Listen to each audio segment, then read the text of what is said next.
दही चूड़ा का महाभोज।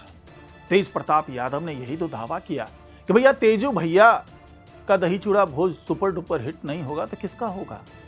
लेकिन इस भोज से जो दूरगामी संदेश गए, जो सियासी मतलब निकाले गए, वो आने वाले दिनों में आरजेडी और जेजेडी के लिए एक अहम पड़ाव साबित हो सकता है। पहले भी लालू यादव जब दही चूड़ा का भोज करते थे तो ऐसा ही राजनीतिक उठापटक होता हुआ नजर आता था, लेकिन इस बार जो उठापटक होने वाली है, जिसके बारे में अब तेज प्रताप यादव दावा कर रहे हैं और साथ ही ये भी कयास लगाए जा रहे हैं कि कहीं तेज प्रताप यादव को बीजेपी के सहयोग से या यूं कहें कि जेडीयू के सहयोग से या यूं कहें कि एनडीए के सहयोग से विधान परिषद में भेजने की तो कवायद नहीं है।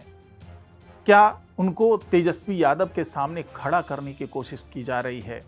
क्योंकि विजय सिन्हा जिस तरीके से पहुंचते हैं तेज प्रताप यादव के दही चूड़ा भोज में, उसके बाद से तमाम कयास लगाए जाते हैं। हालांकि डैमेज कंट्रोल करने की कोशिश लालू यादव ने की, लेकिन उसके बाद क्या क्या हुआ, तेजस्वी यादव क्यों नाराज नजर आए, क्यों अब तेज प्रताप यादव कहते हैं कि आरजेडी का विलय कर देना चाहिए जेजेडी में, तो ये तमाम चर्चा होगी आज के इस वीडियो में। तो इस वीडियो को आखिर तक जरूर देखिएगा। नमस्कार, मैं हूं डॉक्टर सुरजीत सिंह और आप देख रहे हैं YBN बिहार झारखंड। अगर आपने अभी तक इसे सब्सक्राइब नहीं किया है तो सब्सक्राइब कर लीजिए और अगर आपको ये वीडियो अच्छा लगे लाइक कीजिए, शेयर कीजिए और कमेंट जरूर कीजिए। तो मकर संक्रांति का शबाब जोरों पर है। तमाम तरह से भोज का आयोजन किया गया, महाभोज का आयोजन किया, दही चूड़ा का आयोजन किया गया। इस दौरान तमाम राजनीतिक समीकरण साधने की कोशिश की गई। तेज प्रताप यादव महाभोज करते हैं, उस भोज में पहुंचते हैं उनके पिता लालू प्रसाद यादव, लेकिन राबड़ी देवी नहीं पहुंचती है, तेजस्वी यादव नहीं पहुंचते हैं, मीसा भारती नहीं पहुंचती है, या परिवार का कोई और सदस्य नहीं पहुंचता है। लेकिन लालू यादव की मौजूदगी ये इशारा कर देती है कि तेज प्रताप यादव अब हाशिए पर नहीं है, कम से कम परिवार के हिसाब से तो नहीं है। क्योंकि लालू यादव ने आशीर्वाद भी दिया और कहा भी कि अब ये परिवार में ही रहेंगे, परिवार से बाहर नहीं है, और परिवार में तो मतभेद होते रहते हैं, तो ऐसा ही एक मतभेद था, अब ऐसा कुछ नहीं है, ये मेरा आशीर्वाद इनके साथ है और आगे ये बढ़िया करें, ये आशीर्वाद दिया लालू यादव ने।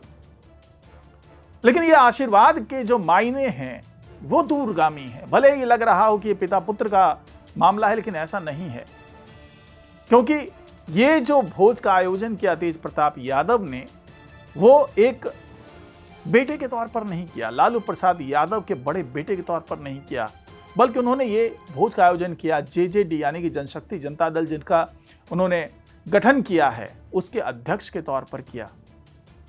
और उसका प्रभाव भी दिख रहा था, क्योंकि इस भोज में भले ही नीतीश कुमार ना आए हों, लेकिन विजय सिन्हा आते हैं, भले सम्राट चौधरी ना आए हों, पशुपति पारस आते हैं, भले चिराग पासवान नहीं आए, और इनके जो तमाम जो मामा लोग हैं, साधु यादव, प्रभुनाथ यादव, सुभाष यादव, ये सभी पहुंचते हैं वहां पर। और कोशिश ये होती है कि ये दिखाया जाए कि परिवार को एकजुट करने की कोशिश तेज प्रताप यादव की तरफ से की जा रही है। लेकिन तेजस्वी यादव नहीं पहुंचते हैं और इसकी झुंझलाहट भी नजर आती है तेज प्रताप यादव के चेहरे पे। शुरुआत में तो वो ये कहते हुए नजर आते हैं कि अभी तो वो लेट से उठते हैं, जयचंदवा से घिरे होंगे, हो सकता है कि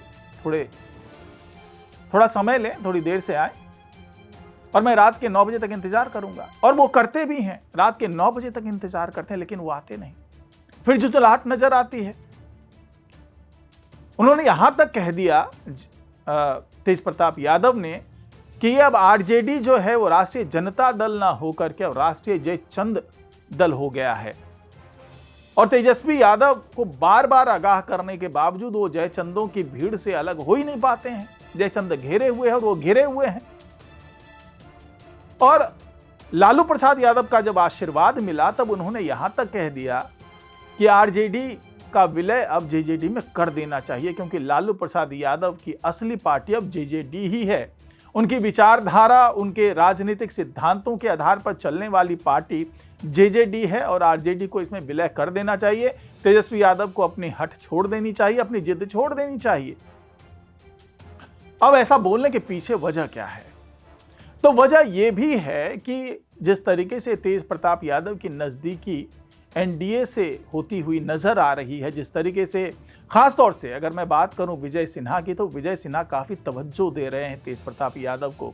तेज प्रताप यादव भी उनके घर पे पहुंचते हैं, दही चूड़ा भोज में जाते हैं, फिर विजय सिन्हा इनके घर पे आते हैं, और राज्यपाल आरिफ मोहम्मद भी यहाँ पर आते हैं, बड़े बड़े नेता लोग आते हैं। लेकिन एक खास वर्ग है जो इस पूरे कवायद में दूर रहता है, खास करके नीतीश कुमार नज़र नहीं आते हैं, दूसरे बड़े कद्दावर जो कई नेता हैं वो भी नज़र नहीं आते हैं।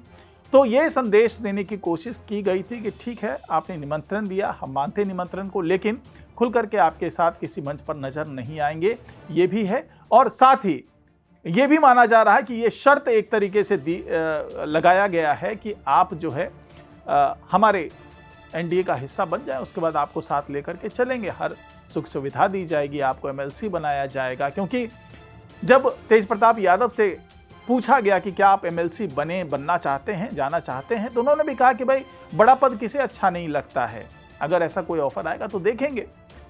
तो ये ऑफर कहां से आ सकता है? आरजेडी से तो आने से रहा, विपक्ष के किसी भी दल की तरफ से आने से रहा, अब बचता है एनडीए की तरफ से आ सकता है, और एनडीए की तरफ से इनको एमएलसी बनाया जा सकता है। तो वैसी स्थिति में तेज प्रताप यादव को तो इन एहसानों का बदला तो चुकाना पड़ेगा। हो सकता है कि एनडीए में उनको शामिल होने का न्योता दे दिया जाए और एनडीए में वो शामिल भी हो जाएं, क्योंकि जिस तरीके से वो मुखर हैं तेजस्वी यादव को लेकर के, जिस तरीके से मुखर हैं तमाम, चाहे वो कांग्रेस हो, चाहे जो दूसरे विपक्षी दल हैं उनके खिलाफ जिस तरीके से मुखर हैं, तो उससे ये माना जा रहा है कि एनडीए का ये ऑफर वो स्वीकार भी करेंगे, एमएलसी भी बनेंगे, और दही चूड़ा के भोज से ये संकेत जाता हुआ नजर आ रहा है। अब सवाल ये उठता है कि उनके न्योते पे जो रामकृपाल यादव है वो भी नहीं आते हैं।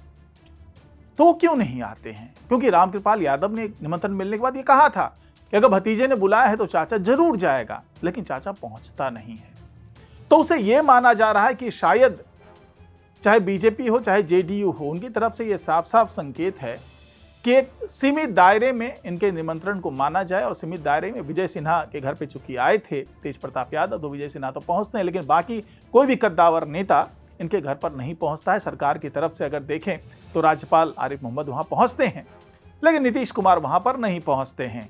अब चिराग पासवान के घर पर नेताओं की भीड़ लगती है, उनके दही चूड़ा भोज में सब नजर आते हैं, लेकिन तेज प्रताप यादव के यहां नजर नहीं आए। तो इसके दूरगामी संदेश यही है कि अभी भी जो सत्ता पक्ष है, इसके जो तमाम नेता हैं, वो ये मानते हैं कि तेज प्रताप यादव अगर एनडीए में शामिल होते हैं, एनडीए का दामन थामते हैं, उनकी पार्टी इसका घटक दल बनती है, तो विचार किया जाएगा कि उनके साथ किस तरीके से मेल मिलाप किया जाए, किस तरीके से सारे भेदभाव या मनमुटाव को खत्म किया जाए। लेकिन फिलहाल अभी कुछ भी ऐसा होता हुआ नजर नहीं आया, यानी कि जो राजनीतिक समीकरण साधना चाह रहे थे तेज प्रताप यादव, वो समीकरण सधता हुआ नजर नहीं आया उनके दही चूड़ा भोज के माध्यम से। तो फिलहाल आज की रिपोर्ट में इतना ही। नमस्कार।